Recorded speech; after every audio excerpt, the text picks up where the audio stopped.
Hello students.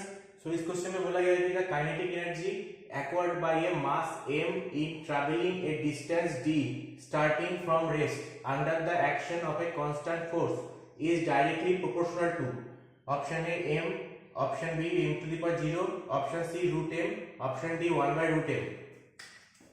तो kinetic energy का formula क्या है friends? Half m v square.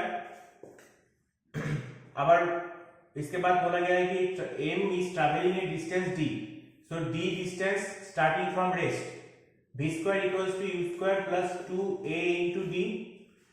क्योंकि एक्सेलरेशन कांस्टेंट है, कांस्टेंट फोर्स है, तो एक्सेलरेशन भी कांस्टेंट रहेगा। सो u कितना है 0, v square equals to 2 into a into d, where a is the acceleration and d कितना है, क्या है, distance travel। So half into m into v square की जगह 2ad लिख रहे हैं। सो हो जाएगा कितना, काइनेटिक एनर्जी का फॉर्मूला क्या है, m into a into d। अब m according to Newton's law of motion F equals to ma, और a की जगह हम लिख सकते हैं क्या, F by m। तो ये हो जाएगा कितना, m into F by m into d, और mm कट गया, F into d।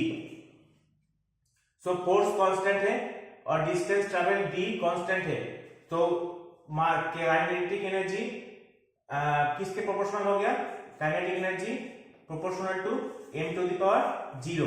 क्योंकि इधर कोई मास का टर्म है ही नहीं, तो किसी के ऊपर 0 लिखने से उसका मतलब है कि उसके m के ऊपर कोई वैरी नहीं करता। So option B is the right answer. तो इस टाइप के क्वेश्चन सॉल्व करने के लिए मेरे चैनल को सब्सक्राइब कीजिए। अगर कोई भी डाउट है रिगार्डिंग दिस क्वेश्चन तो मुझे कमेंट बॉक्स में जरूर शेयर करना।